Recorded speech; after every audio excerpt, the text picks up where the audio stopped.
Usually when we talk about royal history, we're looking at, treaties, maps, maybe some heavily guarded jewelry. Right. But today, we are looking at a bowl of pudding.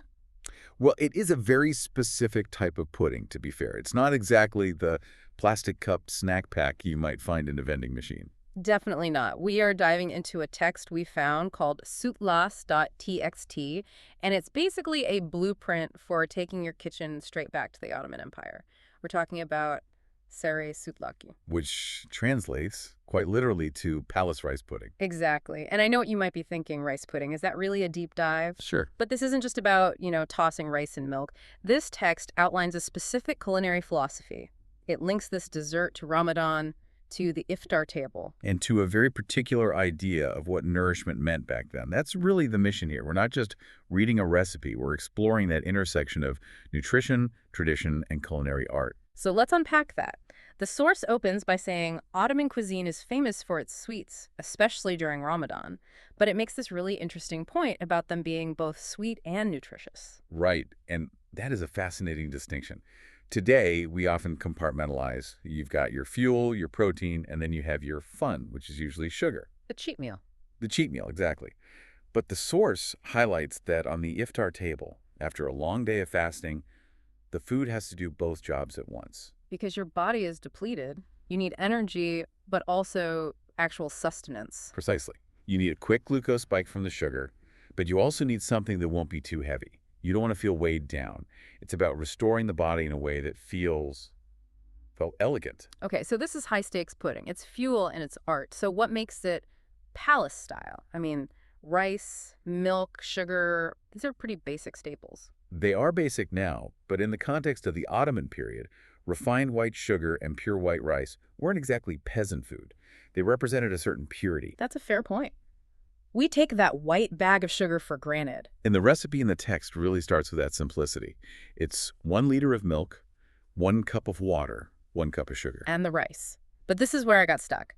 The text says half a cup of rice, but then it has this note, unground, fresh. Yes. Unground, that implies whole grains. But when I think of a smooth pudding, I think you have to break the grain down. Why would the palace style want the rice whole? It all comes down to mouthfeel. If you grind the rice or use broken bits, you basically get a paste, a thick, uniform mush. Like baby food. Exactly like baby food. The palace style is about the integrity of the grain. You want to feel those individual grains suspended in the creaminess. Which brings us to the prep technique, which I think is the most controversial part of this whole thing for a modern cook. You're talking about the washing? I am. I have to push back here. I've made risotto. The first rule is keep the starch. It's the glue. But this source says to soak the rice and then wash it thoroughly. It feels like culinary sabotage, doesn't it? It does. If I wash away the starch, aren't I just making wet rice soup? The source gives us the answer. It says this process removes excess starch. And here's the key. Helps the rice pudding become smoother. Smoother. But I always thought starchy was smooth. Think of it this way. There's the starch inside the grain, and then there's the loose, dusty starch on the outside. Okay. If you dump unwashed rice in, that surface starch gelatinizes immediately. It creates a murky, gloopy thickness. Oh, okay. It can feel a bit tacky. By washing it, you're ensuring the milk stays velvety and white. The thickening comes from the slow release of the internal starch, not from the dust. So we're stripping it down to get a cleaner texture. That makes sense, even if it hurts my risotto-loving soul. It's that attention to detail. That's the palace distinction. Okay, let's walk through the actual cooking. We start with the milk and water in a pot. Right. Then you add your super clean rice. And we boil. You bring it to a boil, stirring, but then you immediately drop the heat to low. The text says to simmer for about 20 to 25 minutes. Until the rice softens. Correct. And notice what we haven't added yet. The sugar. Right. I did notice that. It's very specific. Add the sugar after the rice is soft. Now, I'm the kind of cook who just wants to dump everything in the pot. Why can't I just add the sugar at the start? You'd ruin the texture. Yeah. This is pure food chemistry. Really? How? Sugar is hygroscopic. It competes for water. So if you put rice into a sugary liquid, the sugar grabs the water molecules before the rice can. Osmosis wars. Exactly. It creates a barrier. The rice grain might cook on the outside, but the center will stay hard and chalky. It essentially candies the grain instead of softening it. So you'd get this creamy liquid, but with a gritty crunch inside. A gritty, uncooked crunch.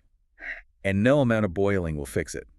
The Palace method ensures the rice is perfectly tender before you introduce the sugar. That is a detail I definitely would have missed. Okay, so the rice is soft, we've added our sugar, now the text gives us some options. It feels like a choose-your-own-adventure for texture. It really does. It acknowledges different preferences. It says if you want a denser consistency, you can use starch.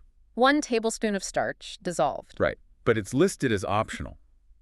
This implies the purest form of the recipe relies just on the milk reduction. But if you want that spoon standing up thickness, you add the starch. And then there's another optional ingredient that sounds incredible. Süt kremasa. Milk cream. 1 tea glass of it. The source says this makes it creamier. It's interesting, isn't it? You've got starch for density and cream for richness. You can see how a palace chef might adjust this. Cold night, add the cream. Heavy meal, maybe skip the starch. And as it thickens, a teaspoon of vanilla goes in, but then we get to the ingredient the text calls the traditional Ottoman touch. The rose water. Gul suyu. Now, I have to be honest, when I see rose water in a recipe, I hesitate. It's polarizing. For some, it tastes like a garden. For others, it tastes like soap. Or their grandmother's hand lotion. It's a very common reaction. Does the text address that? Or just say, pour it in? It handles it with a lot of grace, actually. It says it add a graceful aroma, not a strong flavor, an aroma. And it specifically notes that it can be reduced if you prefer a lighter floral scent. So it's not supposed to punch you in the face? No, rosewater is potent. It's meant to be an olfactory trigger. It works on the nose more than the tongue. It cuts the richness of the dairy. It licks it up. Exactly. It prevents palate fatigue. It turns a snack into an occasion. So we've got our pot simmering. We've made our choices. Now we have to serve it. And the text is surprisingly specific about the vessel. It is. It says porcelain bowls or copper vessels. Copper feels very authentic, but there's a trick mentioned here that I found fascinating. Before you pour, it tells you to pre-wet the bowls. Yes. And sedin naslatılmış. I flagged that too. It sounds like one of those old wives' tales. Why do that? It's not magic, it's thermodynamics. If you pour boiling hot liquid into a dry ceramic bowl, it grabs onto the surface. You get rapid cooling right at the contact point, which can cause sticking or an uneven skin. So it's about lubrication. In a way, wetting the bowl creates a microscopic slip layer. It allows the pudding to settle perfectly and helps moderate the heat transfer. Such a small detail, but that's the difference between a home cook and a professional. It's the wisdom of the kitchen. Okay, so we've poured it. Now comes the hard part. The waiting. The cooling period. The text is strict here. You cannot rush this. No blast chilling. I can't just shove it in the freezer because I want dessert now. If you do, you ruin it. The text says cool at room temperature first, then and only then move it to the refrigerator for a minimum of 3 hours. 3 hours? That's an eternity. Why is the source so adamant about that? Because Saray Sütlacı is technically a gel. Yeah. You're waiting for that starch matrix to trap the liquid. It needs to set. If you eat it hot, it's just sweet milk soup. If you eat it warm, it's porridge. But after 3 hours in the fridge, the gelatinization stabilizes, the flavors meld, you get that texture where the spoon goes in and it holds its shape. The wobble. The wobble. That takes time. Which fits the Ramadan theme. You wait for the sun to go down, you wait for the pudding to set. Precisely. All right, 3 hours later, we open the fridge. We've got these beautiful white bowls. But we're not done. We need the visual finale. Presentation is key. The standard, the non-negotiable, seems to be cinnamon. Carson, just sprinkle on top. Yep. It provides a visual contrast, dark spice on white pudding, but also a flavor contrast. Cinnamon is warming. The pudding is cold. But the text offers options to elevate it. It suggests crushed hazelnuts or almonds. Dövülmüş fındık veya badem. And that adds the textural contrast. You have the smooth, velvety pudding, and then the crunch of the nut. And for the die-hard traditionalists. For the traditional Ottoman presentation, the text suggests one last touch, drizzling a tiny bit more rose water right on top. A double dose. One inside, one on top. So the very first thing you perceive is that floral scent. It hits the nose before the spoon hits your mouth. That is really sophisticated flavor layering. So what does this all mean? We've looked at the chemistry, the thermodynamics. Why does this recipe matter? I think it connects us to a different way of thinking about food. This recipe sits in a perfect middle ground. It's accessible, but it requires care. Exactly. It uses humble ingredients, rice, milk, sugar, but it demands a palace level of attention. You have to wash the rice just so. You have to respect the chemistry. You have to wait. It's a way to experience history through taste. And you understand why it was served. It's gentle on the stomach, it provides energy, and the rose water is calming. It's functional nutrition wrapped in high culture.